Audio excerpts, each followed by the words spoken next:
Good morning. मैं doctor Dipankar Banerjee बोल रहा हूँ from IVF ideal fertility IVF and genetic centre private limited, जो कि मध्य प्रदेश में स्थित है। मैं gynaecologist with special interest in reproductive medicine and fetal medicine. हम regularly IVF, blastocyst transfer, male infertility, female infertility पर काम करते हैं, रेगुलर आईवीएफ करते हैं। मेरे पास में एक बहुत एडवांस जेनेटिक लैब भी है। हम गर्भस्थ शिशु के जेनेटिक रोगों की पहचान और उनको रोकथाम करने के लिए काफ़ी काम करते हैं। एमनियोसेंटेसिस, कोरियन बायोप्सी, ये सब चीज़ें हमारे सेंटर पे होती है, जिसमें आप गर्भस्थ शिशु के जेनेटिक काउंसलिंग, जेनेटिक टेस्ट आदि करवा सकते हैं। ये हमारा साप्ताहिक प्रोग्राम है, जो कि हम यूट्यूब के कमेंट सेक्शन से क्वेश्चंस लेके उनको आंसर देने की कोशिश करते हैं। मैं देवेंद्र जी से अनुरोध करता हूँ कि प्लीज़ बाकी के क्वेश्चंस ले लीजिए। क्या फ्रोजन एम्ब्रियो से किया गया ट्रांसफर अच्छा होता है? ये एक वैसे एक फैक्ट है कि यदि आप फ्रोजन एम्ब्रियो ट्रांसफर से, एम्ब्रियो तो अच्छा है कि नहीं पता, पर कई बार अच्छा भी रहता है, तभी वो रिवाइव होता है।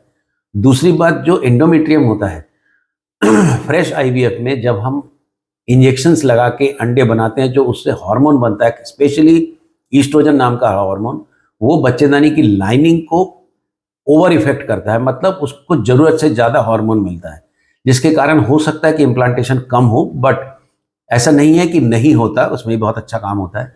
पर फ्रोजन एम्ब्रियो ट्रांसफर में हम एक कंट्रोल्ड ईस्ट्रोजन देते हैं, जिसमें हमें मालूम है कि कितना हमको ईस्ट्रोजन देना है, उस हिसाब से उसकी जमीन तैयार होती है, इसलिए उसमें बैठने का चांस बढ़ जाता है। एंडोमेट्रियम लाइनिंग 17 मिलीमीटर और उससे ज़्यादा आ रही है, जिसके कारण ट्रांसफर नहीं हो पा रहा है। इसका क्या कारण हो सकता है? ये मेरे साथ भी होता है। एक पेशेंट है जो मैं उनका ट्रांसफ़र किया भी हूँ, वो फेल भी हुआ है, बट वो बार बार ये प्रॉब्लम होती है कि 17, 18, 15 mm का एंडोमेट्रियम हो जाता है। Then I tried with Lupride depot और मिनिमम अमाउंट ऑफ ईस्ट्रोजन। तो मिनिमम अमाउंट ऑफ ईस्ट्रोजन से आपको टाइट्रेट करना पड़ेगा 6वें 7वें दिन, देख के कि कितना रहता है, उस हिसाब से आपको ईस्ट्रोजन डिसाइड करना पड़ेगा। पर जिस दिन आप प्रोजेस्टेरॉन चालू करें, उस दिन का प्रोजेस्टेरॉन जरूर करा लीजिए। डे 8 में दोनों ओवरीज में अच्छे एग बन रहे थे, फिर भी पिकअप के दिन एक ही अंडा निकला। ये शायद अपना ही पेशेंट हो। ये चीज़ें हर आईवीएफ सेंटर में होती है, और जो हम बहुत सारे फॉलिकल देखते हैं और उसमें से एग नहीं निकलते भी हैं, तो क्वालिटी वाइज अच्छे नहीं निकलते, M2 नहीं निकलते हैं। पॉलीसिस्टिक ओवरी में काफ़ी होता है ये। और यदि एक भी अंडा अच्छा निकला और वो यदि क्वालिटी में अच्छा है, तो आपको प्रेगनेंसी हो सकती है। बट ये चीज़ें होती हैं, जब बहुत ज़्यादा अंडे निकलने, तो क्वालिटी सफ़र करती है कई बार। क्या बढ़े हुए एफएसएच लेवल में एग निकल सकता है, जबकि एएमएच लेवल बहुत ज़्यादा लो है?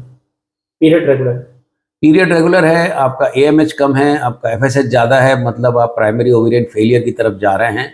मतलब आपकी जो ओवरी का क्वालिटी और क्वांटिटी अंडों का है, उसमें काफ़ी हानि हुई है, उसमें क्षति हुई है, उसमें कमी हुई है। उस कमी के कारण जो आपके अंडे बन रहे हैं, वो उसकी क्वालिटी और क्वांटिटी कम है। पर मैं ऐसे केसेस में भी आईवीएफ करता हूँ। आप ओवेरियन रिजुविनेशन करा के भी कर सकते हो। यदि आपका नेचुरल आईवीएफ में भी आप आईवीएफ करा सकते हो। यदि आपका एक सिंगल अंडा बन रहा है, तो आप मॉडिफाइड नेचुरल प्रोटोकॉल से भी कर सकते हो। ये सब चीज़ें मैं करता हूँ। आप डबल स्टिमुलेशन भी ले सकते हैं। एक बार लैप्रोस्कोपी हुई, प्रेगनेंसी हो गई, बट दूसरी बार अब नहीं हो रही है, क्या करना चाहिए? करना ये चाहिए कि यदि ज़रूरत पड़े तो आप लेप्रोस्कोपी फिर से करा लीजिए। करना ये चाहिए कि यदि आप एक HSG करा लें कि अभी ट्यूब की स्थिति क्या है।